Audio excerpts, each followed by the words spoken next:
Okay, friends, it's 2 p.m. So we are restarting our CIS 307 class. Welcome back. Hope all of you are doing well. I've noticed the attendance is a bit smaller than we usually have. Well, actually, some people join us online. So everybody, yeah, so attendance is good. So welcome back. Today's class is devoted once again to decision support systems. We'll wrap up our conceptual discussion on decision support systems. I will show you some examples of decision support systems that I've built and then that we will build in this class.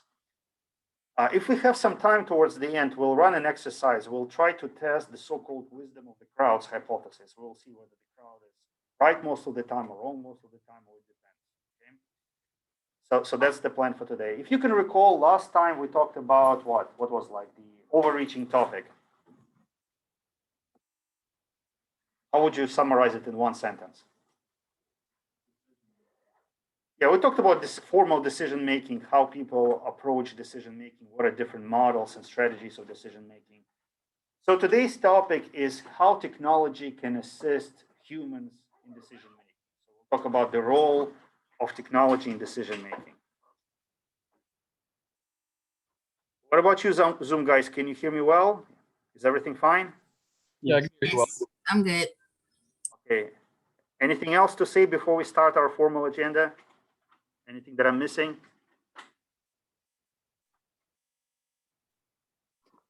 Everything is good? Okay, so sorry for being repetitive, but I would like to remind you, if you want to say something, if you want to jump in, just use your voice, okay? Because I may not be able to check your chat message promptly. So feel free to jump in if you have something to say, if you have comments, questions, and so forth. Will do. Okay. Okay, so we are still right here. We're in the decision support systems and business intelligence module. So I'm continuing my presentation using these PowerPoints.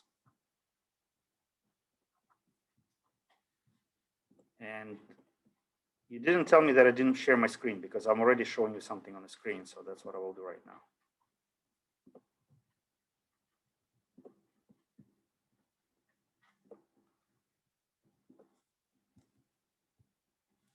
So you can see my PowerPoints now, right? Yes. Okay. So how can IT be used to support decision makers? Sorry. I feel like I need like 4 hands, like switching everything.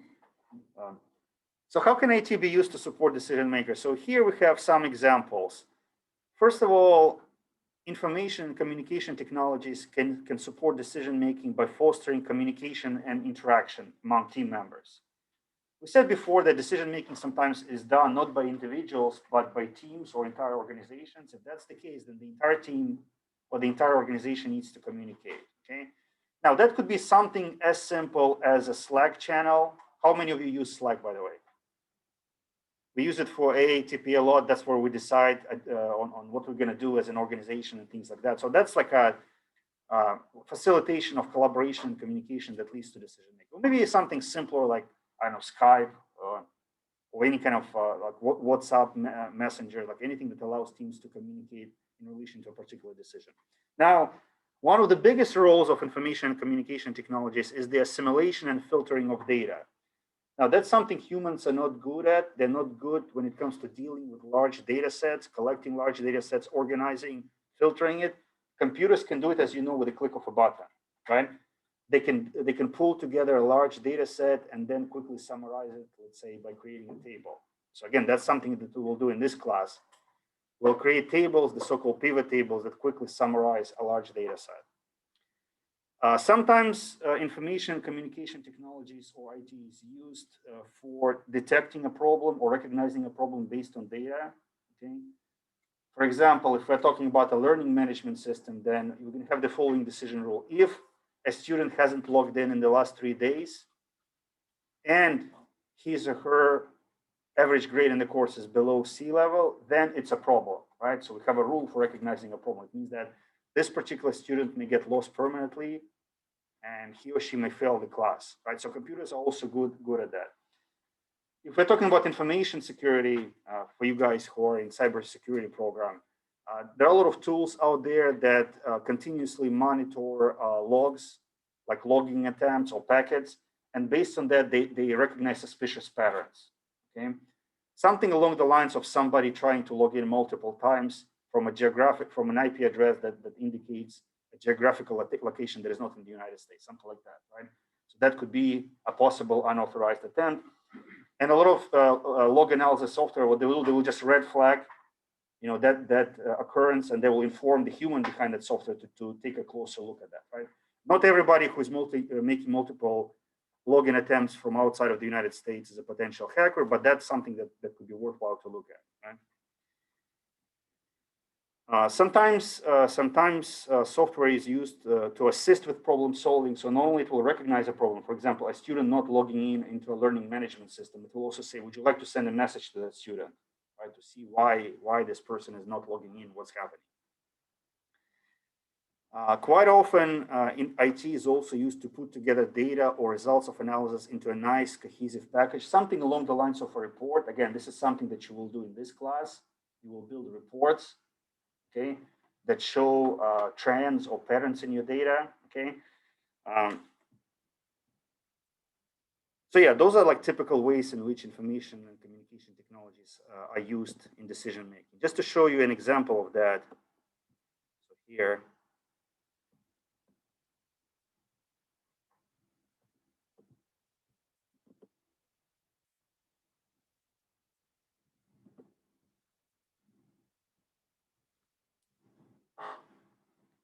So this is a database that you will build as a part of one of your assignments here. So this database, first of all, helps you to organize data about customers. So you see who your customers are, your services available, your technicians, also daily transactions. Whenever somebody comes to your bicycle repair shop, you log them in. You log in all the services. You record all the services that were performed during that particular visit. Then you have an interface for making queries. You're asking, okay, how many customers are under 25? Let's say here, the assumption is if somebody's under 25, he or she may be eligible for a student discount, right? So rapidly, it browses through all the customer data to give you answers like that. Total owed by customers. So you see which customer has the most debt. If you find like a large debt, a customer with a large debt, then maybe you will consider contacting them to make sure they cover all those payments. You have work report. You can quickly see which workers working at your bicycle repair shop perform the most of the jobs, right? Who is the most hardworking person? Who is the most popular mechanic in your shop, and things like that, right? So that will help you decide who to give a bonus, or who is the most productive or valuable employee in the organization. Just like some brief examples of technology assisting decision making within the context of a bicycle repair shop, which is a small business. Now,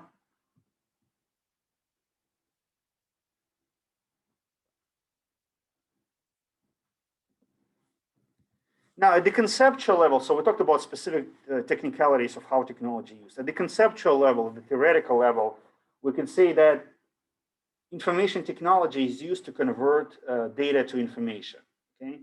This difference between data, information, and knowledge is very central to my field, which is management information systems, computer information systems, or information systems in general. Look, this is what we mean by data.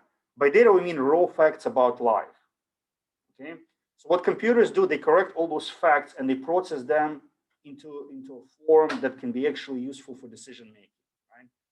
And that summarized data is called information, okay? So information technologies help us convert data into information. An example of raw data would be sales transactions at a supermarket. So imagine like a printout of everything that was sold during this particular week. That's data. This data is not useful for decision making because most humans cannot make sense of it just by looking at this huge data set of daily transactions, right? In order for this data to be useful for humans, it needs to be processed. So what would be like a form of that data that is actually useful to humans, or let's be specific, to a manager working at that retail location. So to make all those transactions useful for decision making, we need to do what with it? How would you process it to make it useful? Any ideas? Okay, who said that they don't like to be called in class? I'm using it as a Tucker, do you like to be called in class or not? Okay, so I'll call it. So what would be your idea? So you have all those daily transactions. How would you summarize those transactions so that managers can make decisions based on that? What would you do? What comes to your mind first? Yeah. So what kind of form will tell you that?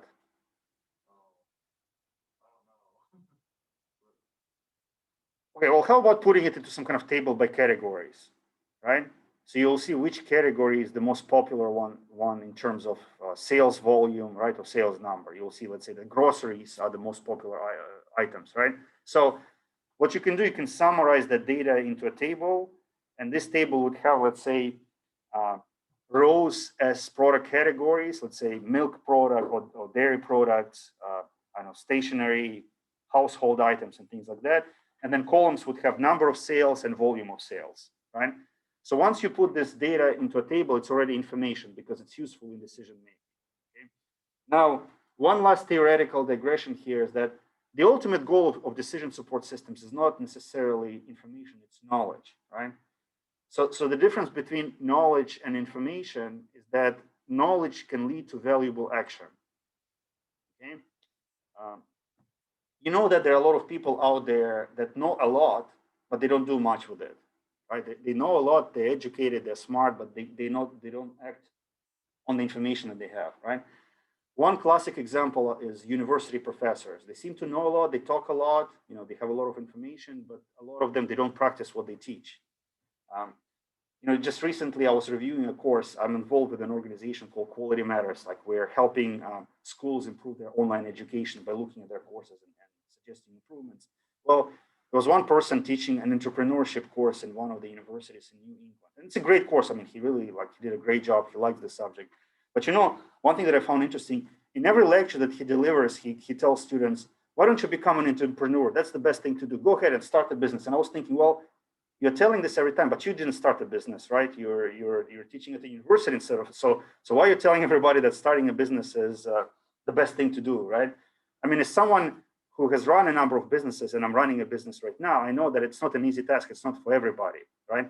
Most people, in fact, I would say, I've heard that stats that only 10% of people have what it takes to be a successful entrepreneur. I think most people, and I agree with that, maybe not 90%, but most people, they would be better off working for somebody else, right? Just getting their paycheck, having a 9-to-5 job, and not having headache. Because if you run your own business, everything is your headache, right? There's no such thing as taking a break because something can happen while you're taking a break. You can go on vacation, right? I mean, you can hire somebody to be there, but again, if something, you know, that person that you hire will never be as serious about your business as you, the owner, right? So you can get sued, you know, some accident can happen at your business location. So it's not for everybody, right? So why is he telling everybody to start a business when he decided not to start the business himself, right?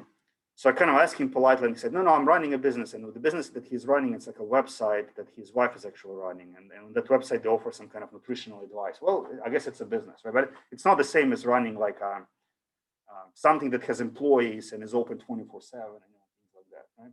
So knowledge means being able to act on information, right? So ultimately, the goal is to produce information that leads to knowledge. But again, this is something that is beyond control of information communication technologies. They can give you a lot of information, just like a library, right? I mean, library contains enough information for you to build a nuclear bomb or to do whatever, because library has the collection of human knowledge, but most people don't do much with it, right? They don't do much with libraries, right? So knowledge can be like descriptive, more like describing things, procedural, how to do things, or reasoning knowledge, meaning how to deduct things, how to put together facts and how to make conclusions based on those facts or logical statements. So what about some specific knowledge management tools? In other words, what specific artifacts are used to support decision making? What specific technology artifacts are used to support decision making? Number one, text and forms. So forms are usually used for handling text, okay? To handle data in the form of text. So for example, again, this is one of the databases that you will build. So this is a solution for a textbook bartering business. So what you can do in this database, you can enter text and you can modify text in relation to the textbooks that you have in stock, right? So this form, this is what we mean by form. This form helps you to view text and also modify text. So it focuses you on one record at a time. Database and reporting management. So yeah, you have this backend database. That will be our next topic after business intelligence. We'll start talking about databases, how exactly they can be used to organize data. So this is a database. Let me close this bicycle repair shop. So this is a database, your data about books, orders, students who buy those books, and credits, meaning bonus points, let's call it like that, bonus points that students have. It's all organized in a database that consists of 4 tables that are linked to each other using the so-called entity relationship diagramming method. Spreadsheets, solvers, charts management. In this class, we'll also use spreadsheets that will create charts based on the data in that spreadsheets. We'll use solvers, a solver. It's an advanced feature of Excel that iteratively goes through different solutions and creates an optimal one for you. Programming management, just like Excel and Access, they have this built-in programming language called VBA, so they can allow you to do something more granular with your data, with your reporting, something that cannot be done with a visual interface. And then rules management. So Excel and Access allows you to enter all kinds of rules, for example, in relation to data integrity, in relation to calculations, and all those rules will work together to help you make a decision. So those are specific tools or knowledge or information management tools implemented with specific information communication technologies that are used in decision making.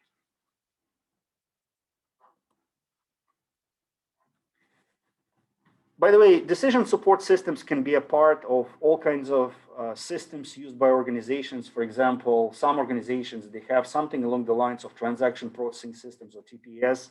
Those are systems for processing transactions like student enrollments or sales at a supermarket. And then on the top of that capability of processing transactions, you'll have a decision support tool. For example, should we grant additional credit to this customer or not? Then there are management support systems, systems that support managerial decision-making, work of middle managers. They may also have decision support tools.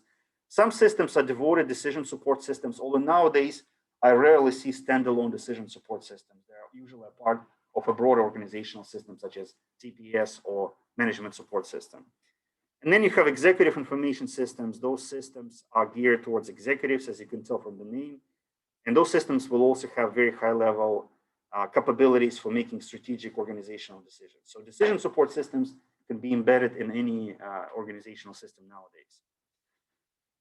Okay, so what you see here, and there will be quite a few questions about this model during the exam and also as a part of your quiz. You have a standard architecture of a decision support system or standard model of a decision support system. As you can see, it goes back to 1989, so it's been around for quite a while. So most decision support tools, no matter which brand or which vendor is behind the tool, they would have a decision support system with the following components. The two most important components are the data component right here. It's called database, and the model component, right? So the data component, as you can tell from the name, is responsible for handling, managing, filtering, processing data. Okay, because decision making is usually based on data. At least formal decision making is based on data. Now, this data can be of all types. It can be internal data, which means it comes from the inside of your organization. It could be external data. Let's say data that comes from your competitors, your external environment, your industry. And then you have a database management system responsible for the technicalities of managing that data. And then on the right side, you have model-based. Remember, we talked about all those models like stochastic models, deterministic models, simulation models, domain-specific models. So a typical decision support system has all kinds of models embedded or building blocks for constructing those models. And based on those building blocks, you can construct your own decision model that you will use within your context, within your scenario. And then it provides an interface, the system will provide an interface for managing that model base, adding models, saving models, updating them, and so forth. Also, you have a user interface, because at the end of the day, it's a human who is working with data, with those decision models. And then, that's the decision maker, usually typically a human who is working through this interface with both data and the model base, okay? So this is a typical architecture for decision support system. You will see it in any decision support systems too, okay? Now I'll show you like one model that I actually built in my work. It was a few years ago. Let me show you quickly.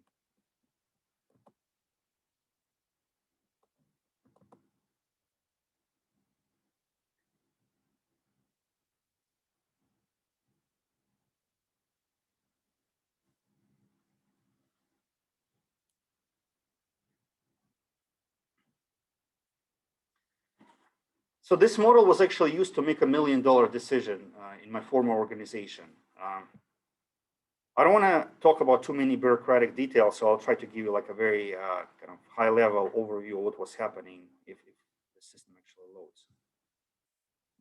Was it asynchronous?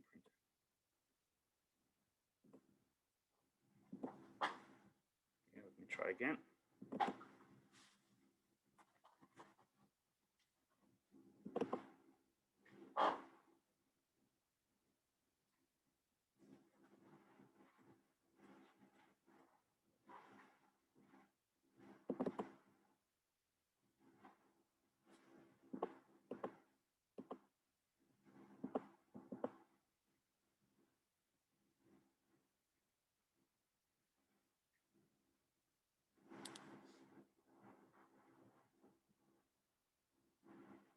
Sorry, sometimes when you want to show something quickly, it's not working. For some reason, my Excel is not loading. I have no idea why.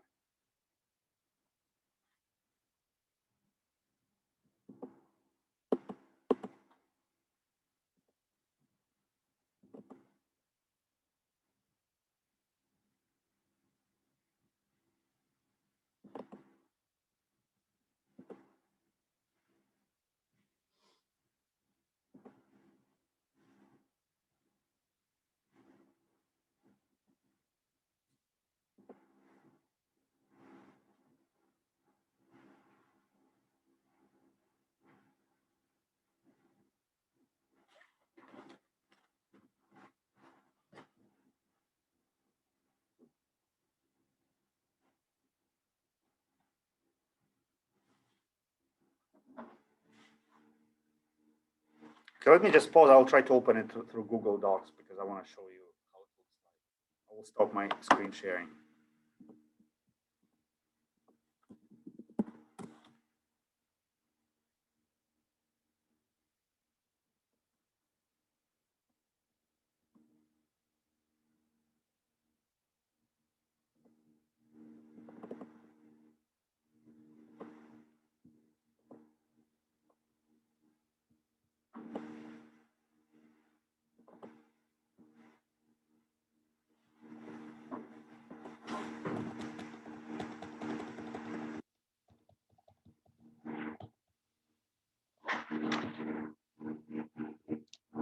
Yeah, I have no idea why. It's actually an Excel file. It opens through Google Docs, but it doesn't open through the operating system. I'm not sure why.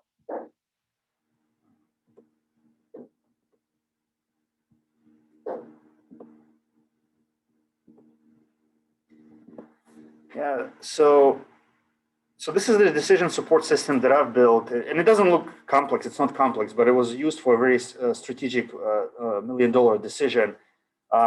I was running the so-called DBA program back in my former university. It's called Doctor of Business Administration. Okay, and this program lasts 4 years. And what happens after you complete your coursework that lasts the first 2 years, you enter as a DBA student. Oh, here it is. It opens something.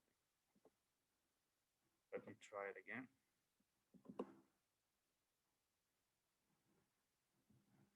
Oh, yeah, here it is. Sorry, it took me 1 minute to load it. See, I was running the DBA program, and those DBA or doctoral students, once they complete their coursework after 2 years, they enter the dissertation stage for the next 2 years. They write their dissertation under supervision of 3 faculty members. Okay. Now, when they write their dissertation, you understand it's not a normal class. They don't have classes, right, where they have lectures, assignments. They just work on their dissertations, and once in a while, they meet with their dissertation advisors to discuss things, how things going. Data analysis, their write-up and things like that, right? So the problem becomes, how do we compensate those faculty for supervising doctoral students, okay? So intuitively, we came up with the following idea. We just pay them money, right? So we don't count it as teaching, we just pay them extra money. So for example, if you're a dissertation chair, you get something like $10,000 for supervising a doctoral student. If you're a regular committee member, you get around $7,000, okay? So we did it like that. Most faculty like that arrangement because when you work with doctoral students, you can get something published. So that counts towards your research activity. So it's good for your career. So some of them, they're willing to do it without any money. They're willing to do it for free. But if you pay them that bonus, like $10,000 for supervising a student for 2 years, or $5,000, $7,000, it's actually nice, right? No, but there's no such person who doesn't like extra money, right? So everybody loved it. Everybody was happy with this arrangement. And then I got summoned by our vice president of finance, Terry. I think he saw where things are heading that way. He saw that if we continue paying people money like that, we will soon be paying out like $500,000 US per year in those supervision fees, right? And it is his job as a vice president of finance to keep a tight grip on all financial transactions to make sure nobody's wasting money. Because what he's seeing, like I'm signing those, I'm giving him this contracts, he's signing it, and then we're paying cash. So he got worried about it. So he called me and said, "Why are you paying cash to supervisors?" And I explained why, because it's not like real class, so we cannot like count it as a real class, but we need to compensate people somehow. And you know what he suggested? Instead of paying people money, give them a teaching release. Okay, teaching release means that supervision counts as a small fraction of a course. Okay, and there are some calculations here. So it counts as a small fraction of a course. So for example, a faculty is supposed to teach usually it's 8 sections of classes per year, right? So if you are supervising, let's say 4 students, you get one section knocked off. So you get teaching release, right? So basically, we're not compensating them on a cash basis. We're giving them teaching release, right? He thought that this was a good idea because to him, paying no money, giving release is better than paying money because no money is going out, no cash is going out, right? Now, what do you think about this idea? Is it better like this? Like you just give people teaching releases instead of paying them money? Because if you give them teaching releases, it means that you're not giving them any money, right? The cash is not going out of your organization. What do you think about this idea? I mean, just like roughly speaking. Why? Because you're not giving anybody incentive. You're just saying you have less work. Okay. Yeah, I think you're no. It's not less work. It's basically you're giving people, you release them of certain responsibility, right? So basically, you're saying I'm paying you salary, right? So because of that salary, you're responsible for teaching 8 classes. But because you're doing this extra work, I'm removing 1 class. So I'm giving you like extra time. Okay. Now you're right from that management standpoint. Most people, they just like cash. Well, actually, it depends. I mean, I've seen some people who would cry if they don't receive some kind of award, which costs like $1 to print, some kind of award certificate, right? But most people, they're focused on that whole matter of receiving cash, not versus not receiving. So yeah, definitely they would be demotivated if they hear this news. Oh, by the way, now you will stop receiving those bonuses. But he didn't care about those matters, like managerial matters. It was our problem, how to motivate people, how to keep everybody happy. He was concentrated on the financial side of things, right? So what I did in this model, I used our internal data, which is number of students in the dissertation stage. And then this data was projected for the future, for the next 2 years, okay? And then I used external data because we didn't have this data internally. How much does it cost to hire a professor, okay? Now, the reason I brought that up, because look, think about it. He's saying, let's give people releases, right? Release them from teaching. Okay, that's great. If you release them from teaching, the question becomes who will pick up their teaching load, right? To pick up their teaching load, we need to hire somebody, either part-time or full-time, okay? So I made those assumptions here. So this is average contractual payment. This is a full-time load. So that's what I was talking about. 24 credit hours, which it means 8 sections per year. Per year cost for an associate professor, it's in dirhams, not in dollars. So roughly speaking, it's like $150,000. That includes salary, benefits, educational expenses for children, things like that. And this came from external. And this is like average teaching release for faculty per semester, the ones who participate in the doctoral program. So this is what my model has shown. Look, if we continue paying bonuses on contracts, then 2 years from now, our annual expense would be roughly 350,000 dirhams. Okay. If we do teaching releases, but we end up hiring people to compensate for those releases, we will end up spending almost 1 million dirhams 2 years from now. Okay. And by the way, this is only after 2 years. the thing keeps snowballing every year because every year you have that residual, the program is growing. So I would imagine that extrapolating this data for 3 years, you'll have something like 3 million dirhams, which is roughly $1 million US. Okay, so that would be the expense of those teaching releases. I didn't do it that far because I'm making assumptions here, right? So this green area, those numbers in blue, those are my extrapolations. Like I'm projecting how many students we'll have, right? So I didn't see any sense like projecting it 5 years or 10 years from now. I just said, look, let's be conservative and just project it for 2 years. And this is the decision. 1 million expense versus 300,000. Which one do you prefer, right? So once he saw that model, he immediately agreed, okay, let's keep doing it with bonuses, like on a cash basis. Let's not give any teaching releases, right? But initially, it sounds like a better deal, right, for the organization of not giving anybody bonuses. It sounds like, oh, we're going to save money. Well, you're not going to save money. In fact, the difference here is threefold, right? When it comes to paying money or hiring somebody else to compensate for those teaching releases. So in this model, you have internal data about our enrollments. You have external data about those average costs of hiring a faculty member in the United Arab Emirates. We have our model, and our model is implemented using Excel's model base that consists of formulas, right? So I use those standard built-in formulas to build that model. We have a report, which is merged with data. So all those elements for decision support system architecture are implemented here in the small model.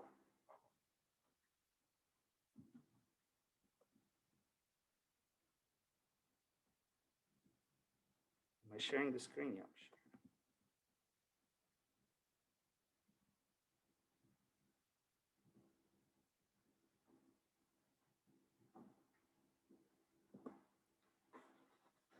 So what are the benefits of using decision support systems technology in decision making? Well, number one, decision support technology can supplement the decision maker, so it can give you some support. It will not completely automate your decision making process, but it will give you support in terms of data, automatic modeling based on data, reporting, display, input, output, filtering of data, and things like that.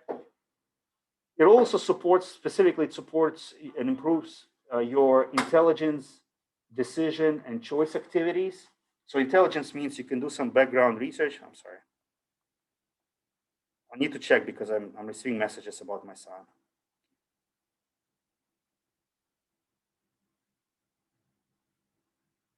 Okay, that's fine.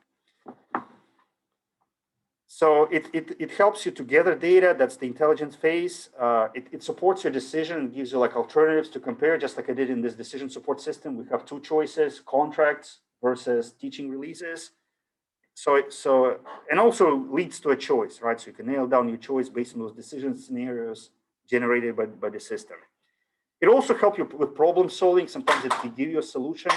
Like a lot of the web-based tools, like if you're running, let's say, an online shop, they'll give you a solution. For example, if you have a low conversion rate, they will suggest that you need to target a specific marketing segment so the conversion rate is higher. I mean, a conversion, I mean people who are exposed to your ads versus the percentage of them who actually buy something from your store.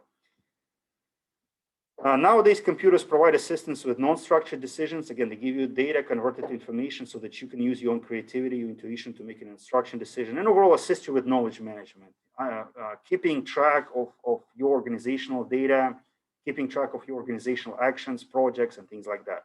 So those are some benefits of using a centralized technology-supported decision support system within an organization. Some specific variations of decision support systems. Again, this is like a theoretical classification. People rarely use those terms to name a particular product. Number one, you have expert systems. So this is one name for decision support tools. Expert systems, they act as a human expert would usually act in a specific problem area. For example, some banks, they use the so-called loan approval applications. So what happens is that this application acts as an expert on who is qualified for loans or not. So what those bankers will do, if you need a loan, let's say for a car or a mortgage for a house, you go there, you enter all of your data about your age, about your employment history, about your income, about your current financial obligations, and then they will say, okay, you're qualified for the loan. That's an expert system, okay? You know, one area that I find very interesting, like from a technological and social and philosophical standpoint, is automatic diagnosis in the medical field. In other words, can we create an expert system that acts as a doctor, that diagnoses people and gives treatment advice, right? So what are your thoughts about on this issue of having a human doctor versus a computer doctor? Which doctor would you prefer and why? Okay, let's make it specific. Let's make it specific. One thing that definitely pops up is cost, right? So the human doctor is expensive. What if you had like an opportunity for a fraction of the cost of seeing a human doctor to do some kind of self-diagnosis online? Would you do it? Go ahead, please. I was going to say, we have issues in the medical field today, whether it be common or not, where some people, especially like in the 80s, overprescribed opiates because it made them more money. Okay. And therefore, what happened was, maybe these people didn't need this amount of opiates, maybe they didn't need opiates in specific, but opiates work. So Okay. give them to them.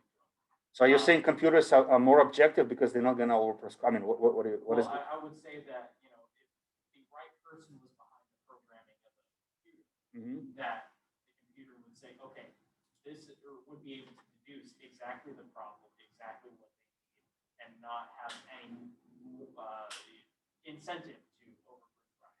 Okay. Okay. So the programmer is honest, the computer is honest. Okay, so you can say that computers sometimes they're more objective as to what's required. Yeah, I take that point. So you would at least in that from that angle you would prefer computer prescribing rather than human, right? Because they have no incentive. They don't have financial incentive. Interesting point. One issue I kind of see with it is it's kind of going off of past knowledge when we're always learning more about. I mean, you can always update it, but like with, let's say, you're dealing with symptoms that a doctor has never seen before. Like, for example, in the 80s, we had no idea the effects of autism, and it would be virtually impossible to diagnose back then. But we know more about that now, and if we don't know about it, it would be very hard for a computer to recommend specific personal ways to go forward if it doesn't know what it is. Okay. Well, I mean, I see what you're saying, but I kind of dismiss that argument at least a little bit, because I mean, I agree with you 100% that humans are better at innovation, right? They can spot new trends, they can invent new things, right? Like they can spot autism and things like that. But we're not talking about those top-notch research facilities. We're talking about like a typical doctor, let's say at Murray, right? The typical doctor operates using that common knowledge base, like that common research in medicine, right? So they're not going like advancing the future. So who would you prefer to see, like a normal doctor in Murray or some kind of software application that has access to a much greater base of knowledge than any human doctor can possibly have? You see what I'm saying? I mean, I agree with you that we need humans to innovate and to advance medical thinking, but we're talking about like an average patient, right? Well, personally, I would still see a human doctor. That's if you're asking me, right? That's my opinion, because honestly, I actually maybe it's called what do you call it? Ageism, right?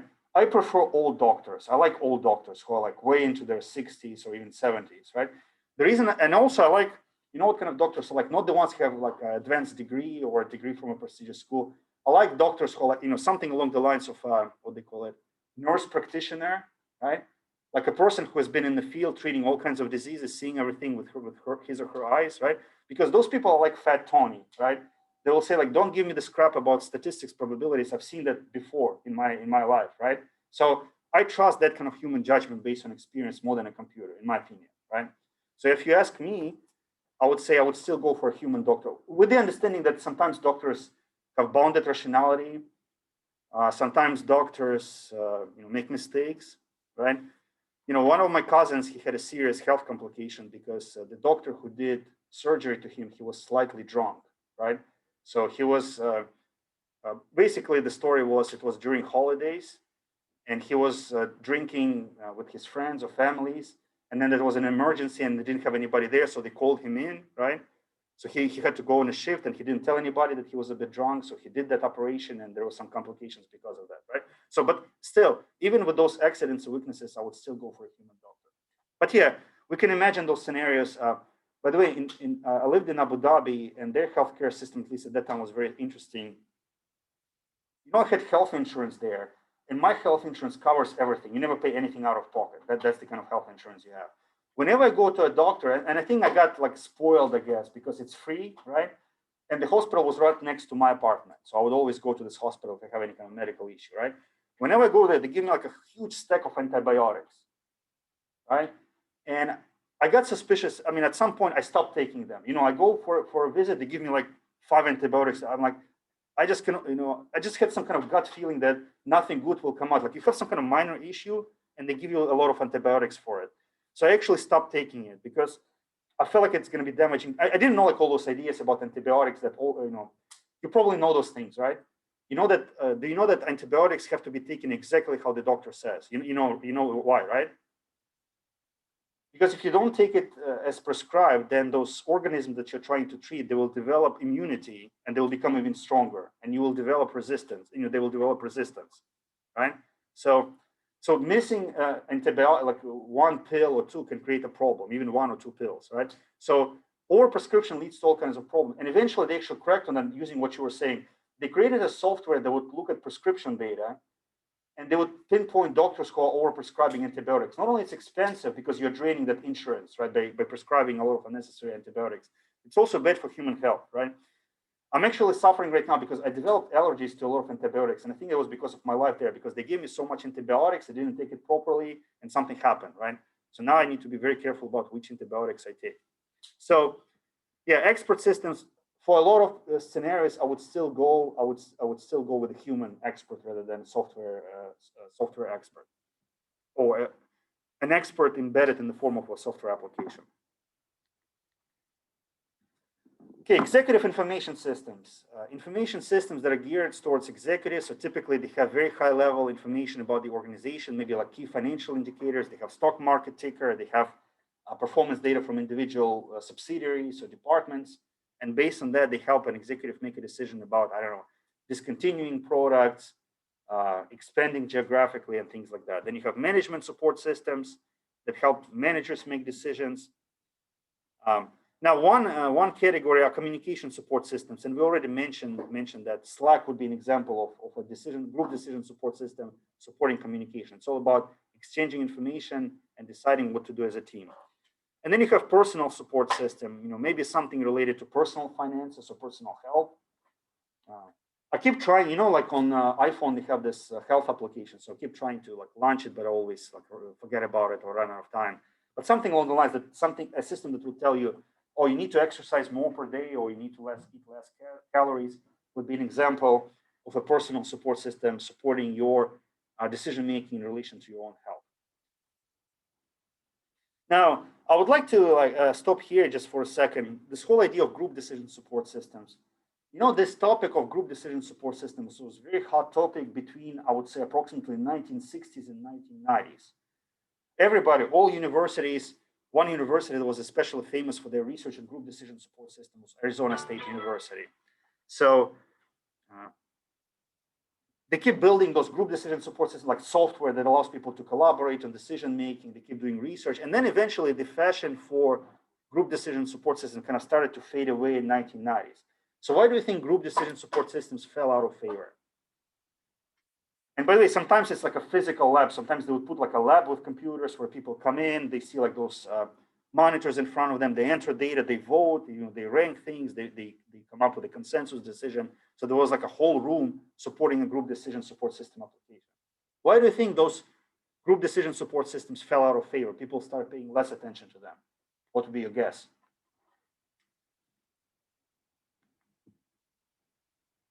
There's one like philosophical, theoretical weakness in group decision making. So if you're saying that group decision making is good, you're assuming what? What is your fundamental assumption? Not just people, but you're assuming that groups are better at making decisions than individuals. That's what you're assuming, right? They frequently call it wisdom of the crowds hypothesis, that the crowd somehow is wiser than an individual, right? You probably heard this saying something like 2 brains is better than 1, you know, things like that. So do you believe in that hypothesis? That groups are better at making decisions? I mean, it's nice to collect opinions on different things because, you know, one person could be completely wrong about something. Mhm. You have, you know, 3, 4, 5 people and they all have the same answer.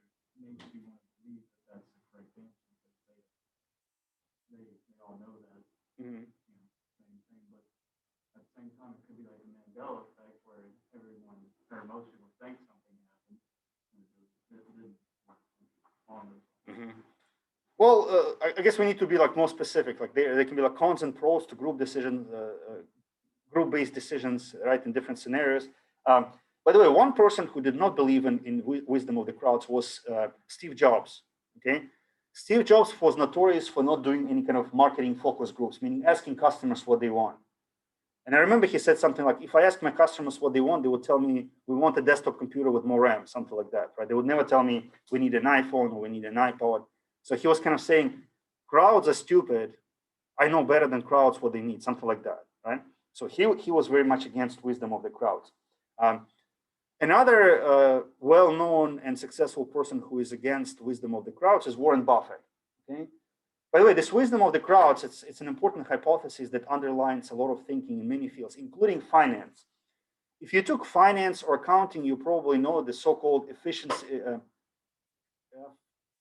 Well, anyways, I may be wrong about the order of those words, but it's called something like a market efficiency theory or efficient market hypothesis, something like that, EMH. Have you heard about it? Or market efficiency hypothesis. Basically, what it means, it's used by finance and investments people, mostly professors, in relation to the stock market, right? So for example, right now, the price of stock of Microsoft is, I don't know, whatever that is, $159.25, right? So what proponents of that efficiency market hypothesis would say, they would say, this is the real price of that stock because it's based on hundreds, if not thousands of investors voting for that price by buying and selling stock. So they're saying, because that price is determined by a market, by crowd, it's the valid price, it's how, that's how much the stock is worth.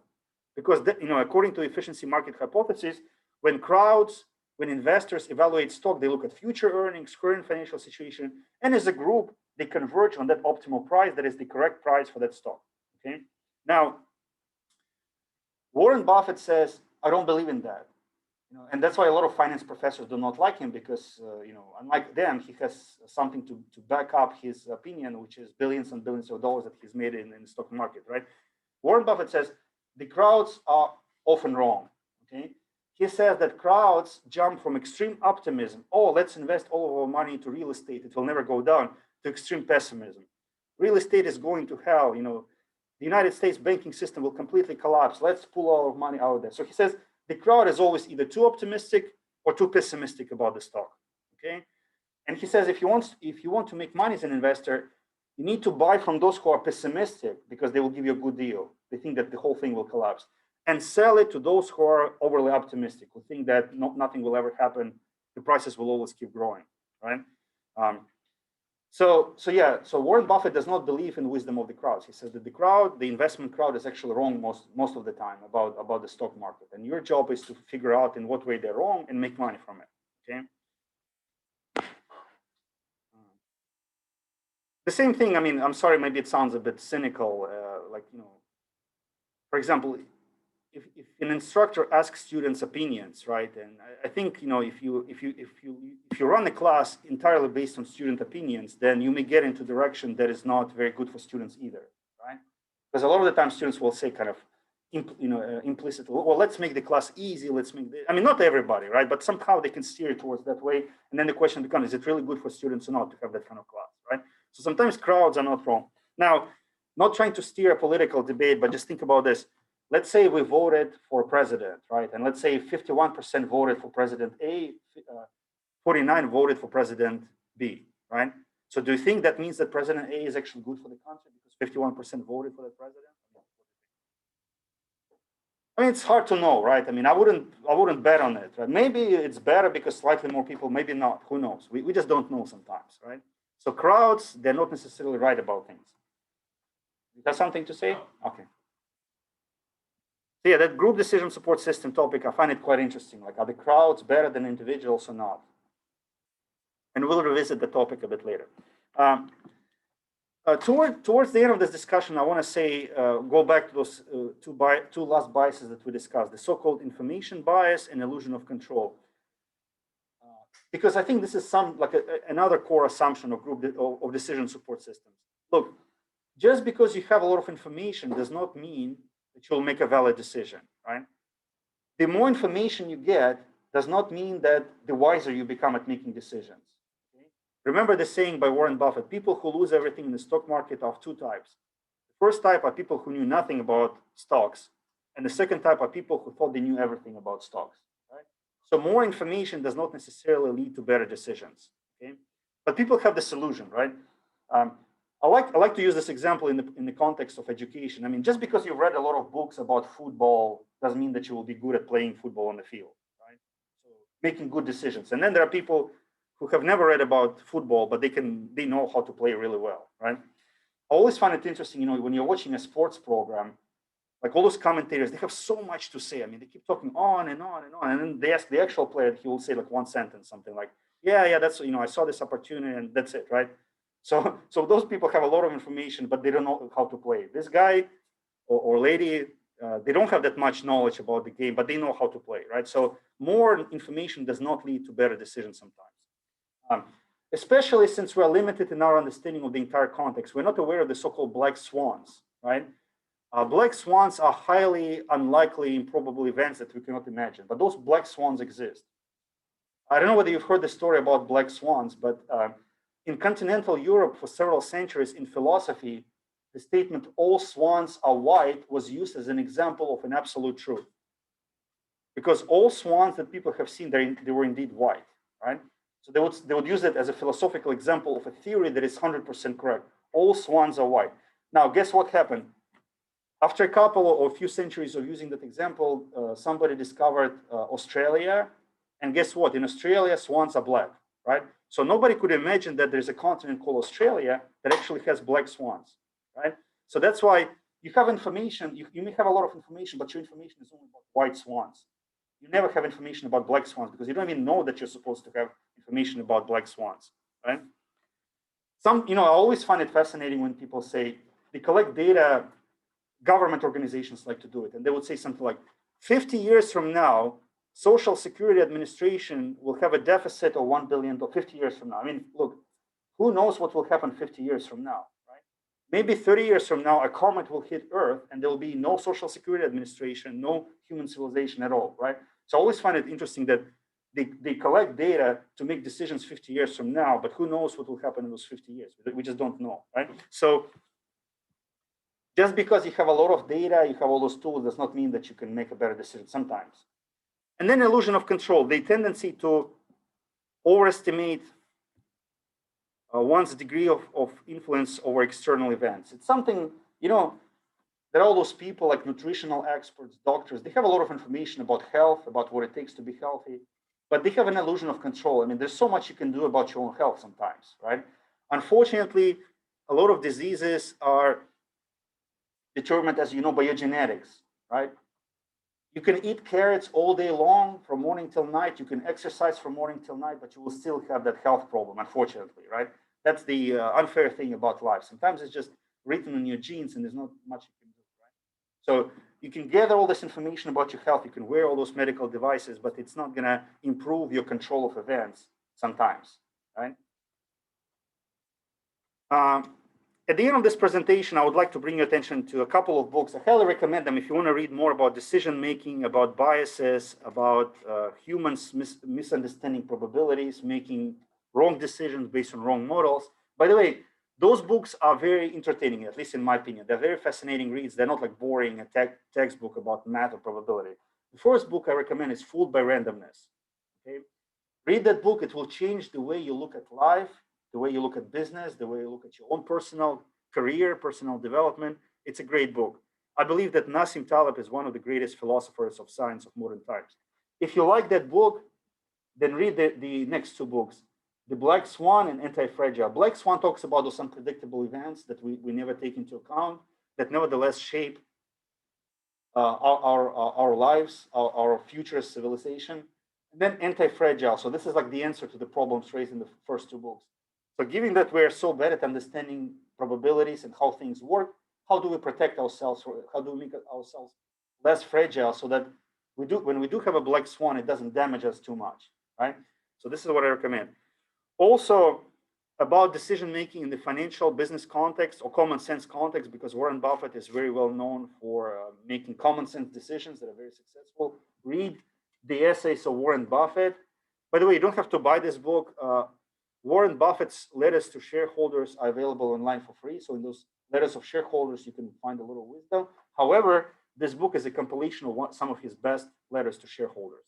And then the book by Danielle Kahneman called Thinking Fast and Slow. So this is all about biases. In this class, in this lecture, we talked about like a dozen of biases. This entire book about different biases that we have when it comes to thinking.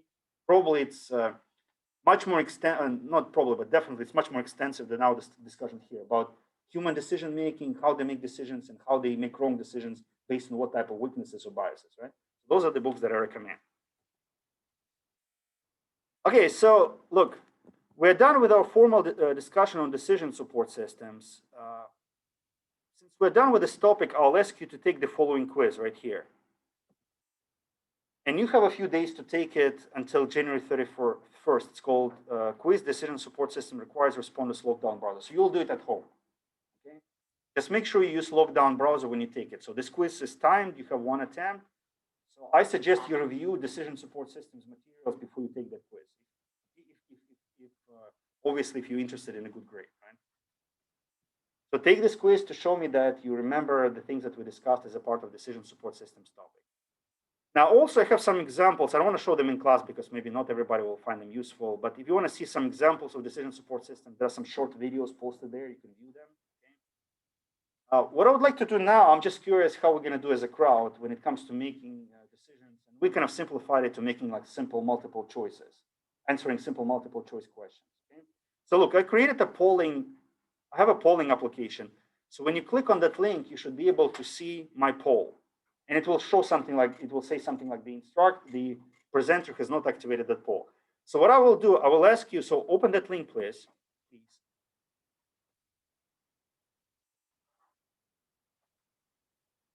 So it will show you something like this, right? Waiting for Vlad Krorov's presentation to begin. So to answer a question, you just need to refresh it. I'll tell you when to refresh it when you'll see my question. So I'll ask you to answer questions, and this exercise, we can also do it with people in Zoom. But please, give me a promise. You're not going to look up anything in Google. So just answer it based on your knowledge, okay? You promise that, right? You're not going to look it up in Google. You'll just answer it based on your own knowledge and understanding. So I'll ask you a few questions, and then we'll see like whether the majority gave a correct answer or not. So just 1 second. Let me fine-tune something.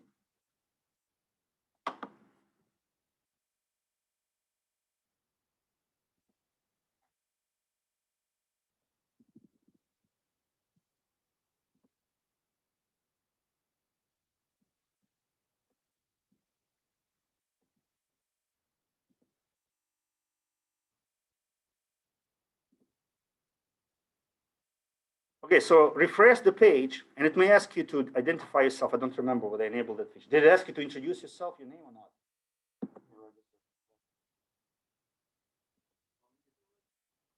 1 second, maybe I did something wrong. Yeah, skip it. You don't need to register. So this is my question for you. Antibiotics are prescribed against, answer this question.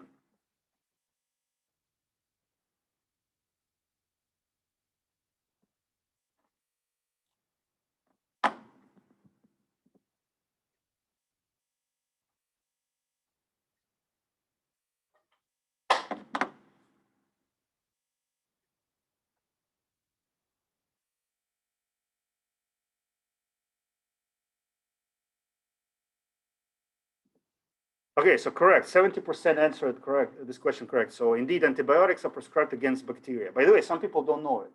One of those people is my mom. She thinks she's some kind of doctor wannabe. And she always like she tries to take antibiotics illegally without doctor prescription. And I tell her, I said, look, how do you know whether it's a virus or bacteria? Like, why you take antibiotics? Like, I mean, you don't know like whether you have bacterial infection or anything like that, right? But she strongly believes that somehow antibiotics will treat any kind of disease, right? I don't know. I had a lot of arguments with her. She doesn't believe me.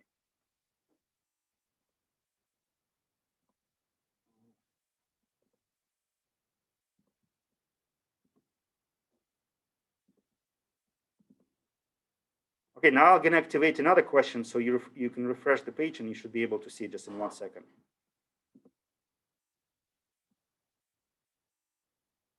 Who sailed in the famous Beagle and found Galapagos Island?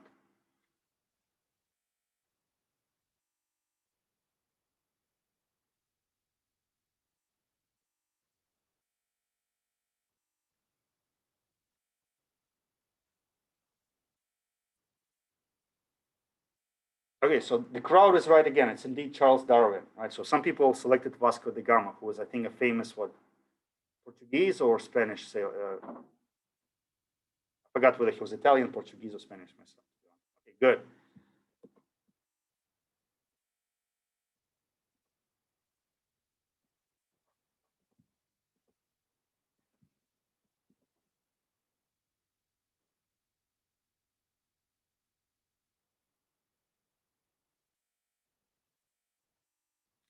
Okay, now we're getting, so those are like kind of, okay, let's do this once again. I'm curious. Where was Jesus born?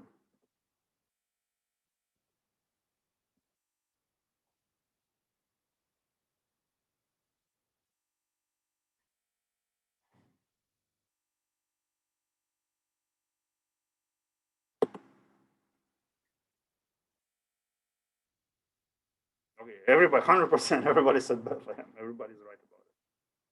Okay, now we'll try like some more specialized questions. So this is like generic knowledge.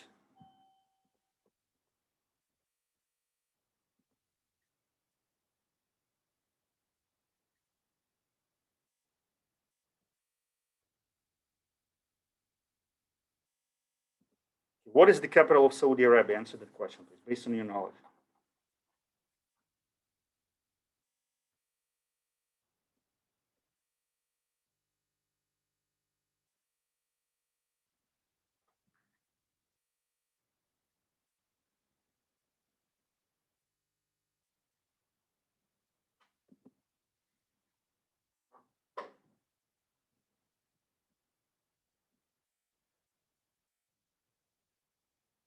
Okay, now we're having some problems. Look, the correct question is Riyadh and 38% answer, but you can see that more than half actually selected something else, right? So if we formulated that question like Riyadh versus something else, then the crowd has become a bit shaky, right, in their ability to answer questions correctly. Now, what about this one?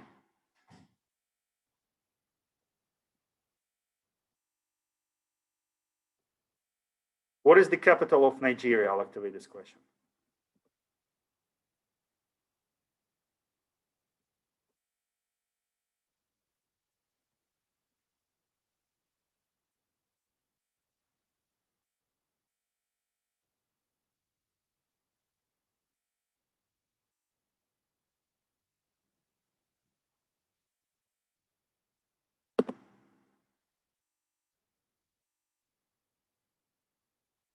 Okay, now the first wrong answer. So Lagos is I think it's the largest city in Nigeria, but it's not the capital. The capital is Abuja or Abuja. I don't know how to pronounce it. Okay, now let's try another specialized question.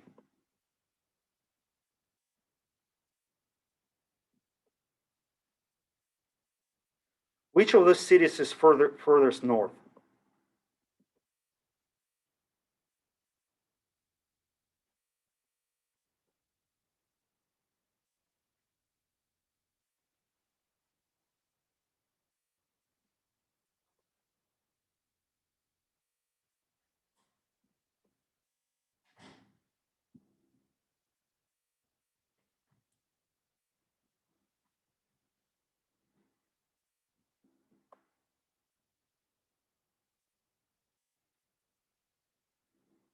Okay, so we have, well, you know, it's interesting. Like I had a different thinking. I've noticed that a lot of people answered Prague because it's a famous city. It's like a touristy place. A lot of people go there. I knew, like when I was answering this question, I knew for a fact that Prague is not that north.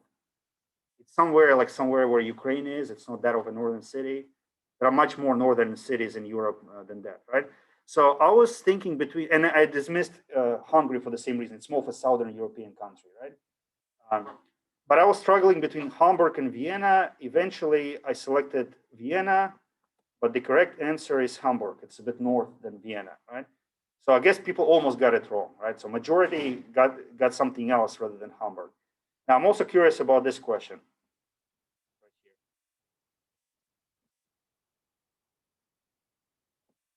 How many months in a given year have at least 28 days?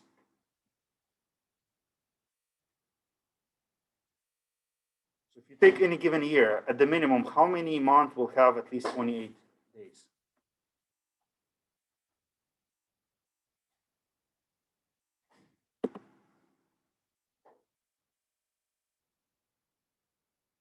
Great. So most people got it right, 12 months. So all months have at least 28 days. That's good.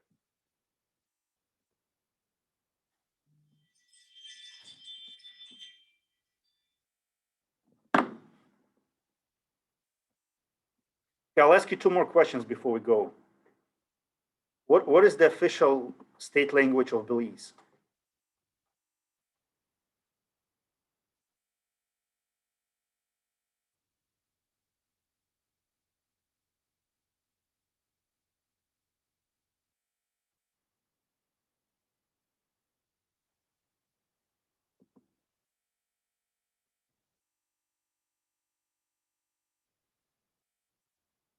Okay, a lot of people answered Portuguese, so that's the majority. The crowd says Portuguese. Well, I was actually surprised myself to find out that the official state language of Belize is English. And then the last question, it's also specialized.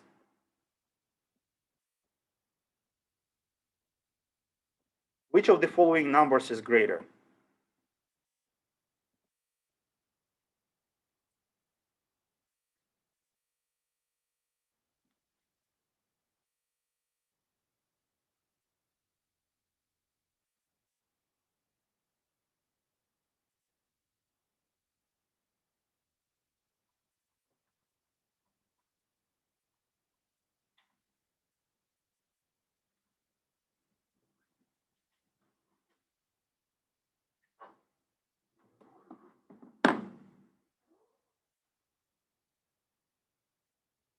Okay, so most people said the number of atoms in the visible universe. You know, it's hard to believe, but the number of possible chess games is actually greater than that. Right? Remember I told you last time that chess seems to be like a structured game. I mean, there is structure to it, but it's infinitely complex. It's more complex than the universe, as it turns out, right? So the fact that computers are beating humans in the game of chess actually means a lot, right? It means that this is probably very close to unstructured decision making, right? So computers are actually beating humans in their own strength. So okay, so that's wrong. So the crowd is wrong. It's number of possible chess games. So what kind of conclusion can we make from this exercise? Have you noticed something? I noticed a couple of patterns. So what's the first conclusion that you can make about wisdom of the crowds? The obvious one. Yeah, crowds are not always correct, right? So sometimes crowds are wrong, right? So that's one conclusion that I've made through this exercise. What's another conclusion that you have?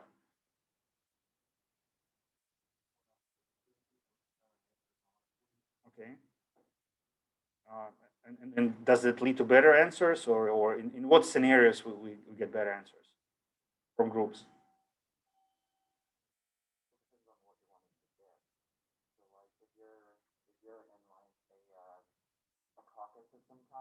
For example, like Democratic primary, caucus, a lot of times you'll end up forming more of a group than you would in just a general primary. Okay. Vote, because you're having to actively discuss with other people rather than just giving your input to an open board. Okay. So you're thinking groupthink is there? I stopped showing you the answer because I realized that if I show my answers on the screen, like where people kind of get influenced by that, right? Yeah, so groupthink is definitely there. You know what I've noticed, like through this exercise, groups seem to be right about kind of general things, trivial things, right? Like something that is common knowledge. Like for example, if you ask the crowd, is hard work good or not? The crowd majority will say yes, hard work is good. So they are right about those general things. But the crowd tends to be wrong about highly specialized things, right? For example, geography is somewhat specialized, right? And you guys as a crowd, you gave some wrong answers about geography, right? Math is a specialized subject, like the number of possible combinations in chess. So you gave some wrong answers in that kind of specialized field as well, right? Now, unfortunately, what happens, crowds sometimes participate in very specialized decision making, right? you know, like I've noticed some people have strong opinions about Obamacare, healthcare, but to be intellectual, I never participate in those debates because I'm not a doctor. I'm not a I have no idea like whether Obamacare is good or not, right? But it amazes me that some people without that specialized knowledge, they have opinion about that, right? The other debate I never participate in is this global warming, right? I know that, there are some arguments con and pros. I will let scientists debate whether global warming exists or not, whether we should be concerned about it or not, right? But personally, I don't participate. I don't even try to kind of make up my mind whether it's a good or bad because I know that I'm not an expert in this field, like global climate and things like that. So how can I make a valid decision there? But nevertheless, people vote on that, right?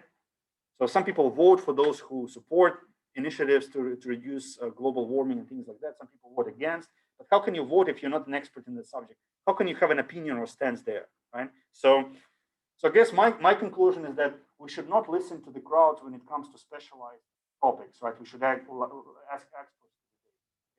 Unfortunately, people like to listen to people who are not experts. What's the name of that girl, Greta?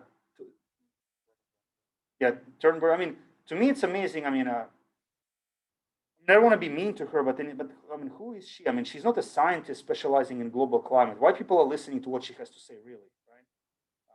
I mean, again, maybe what she's saying is right, but again, I would rather listen to some kind of, I don't know, professor who spent his life doing research about climate and global warming. But unfortunately, sometimes even experts are also driven by politics and who knows what, right? They're not being very objective in their analysis, right? But I would definitely not listen to Greta. I mean, I don't know what, I really don't care what she has to say because to me, she knows nothing about climate, about impact of humanity or climate. She's just like a public figure, like a social media figure that expresses opinions. So I find it amazing that people are paying attention to people to experts who are fake experts, who are not qualified to make specialized judgments like that about number of combinations, number of atoms, and things like that. Okay, well, thank you for participating in this exercise. So let me don't forget about decision support systems quiz. A brief announcement. We have an organizational meeting for AATP today at 7 in Zoom. So the link is right here. I created this announcement earlier, right here. Usually I give people extra credit for attending AATP events if it's professional development. I'm not going to give you credit for this one because this is like an organizational meeting. But if you want to get involved, if you want to shape the agenda for this semester, then feel free to join. Everybody's welcome. And also, if you shape agenda, maybe you will come up with events that you're actually interested in attending, and then you'll be more likely to receive extra credit because those will be the events that actually interest you. Okay, so let me take attendance in my face-to-face group first, if you don't mind.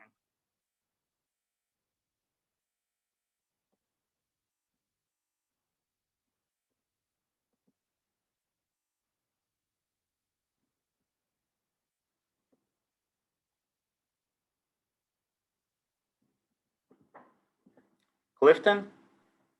Here. Okay, thank you. Braden? Thank you. Nathan? Devontae? Here.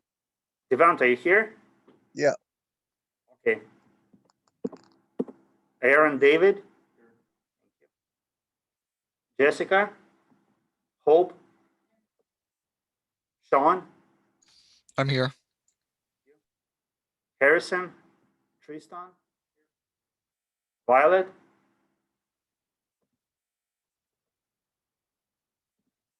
Mason? Here?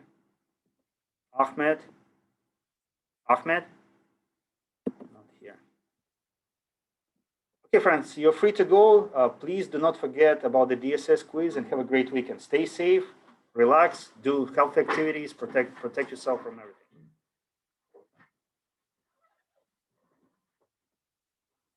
Okay, now we're going to do attendance for the Zoom session. Wesley? Here. Here. Aaron Haney? Here. Tucker is here. Janice? Here. Thank you. Jacob? Here. Caitlin? Caitlin?